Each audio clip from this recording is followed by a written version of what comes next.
Twongeye kubasuhuza mwe mudahwema kutwereka ko mudukurikira umunsi ku wundi. Niba rero ari ubwa mbere ugeze kuri uyu murongo tuguhaye ikaze. Ureba handitse subscribe uhakande, ufungure inzogera kugira ngo tuzajye ucikwa n'ibyiza tubagezaho umunsi ku wundi.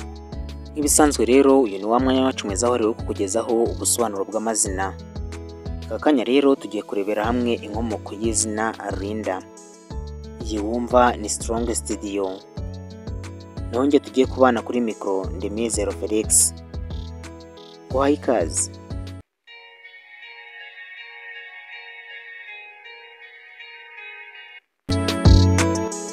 Izina Linda ni izina rihabwa umwana w'umukobwa.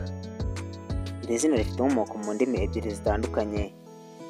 Aha twavuga mu cyongereza cya kera Old English ndetse no mu cyonema muri Scandinavia. Mu cyongereza cya kera Linda risobanura igiti cy'umusave, lime tree cyangwa se linden tree.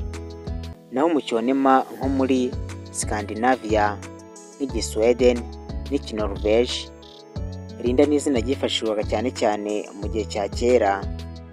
Rishobora nko gukomoka ku magambo yerekana intsinzi cyangwa se amahoro. Dore rero ibihugu bikunze gukoresha izina Linda: mu bihugu bya Scandinavia, Sweden, Norvege, Denmark, no mu bihugu bikoresha icyongereza nk'Ubwongereza, Amerika ndetse n'ahandi hatandukanye.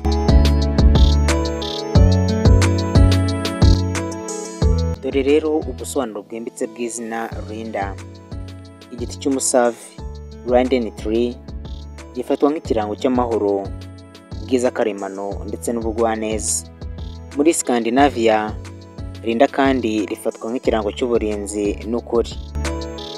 Mu bundi buryo rero, izina Linda rifatwa nk'izina ry'ubwiza bw'imbere n'imbamutima nziza.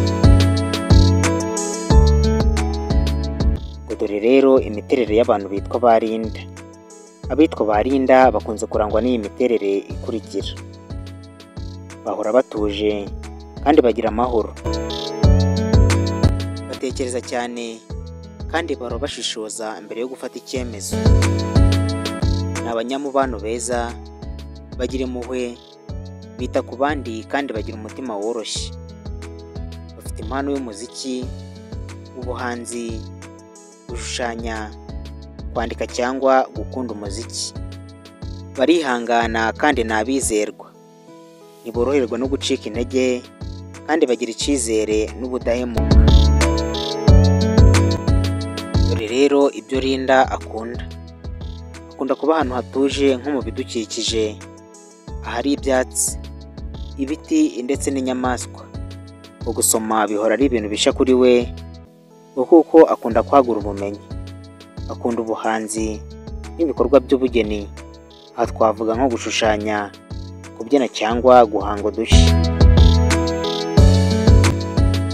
Ni nuko rero dusoje, ari nako tugushimira cyane wowe twari kumwe.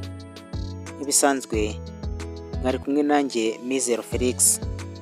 Mukomeze kugira ibihe byiza, turabakunda, Imana ibarinde.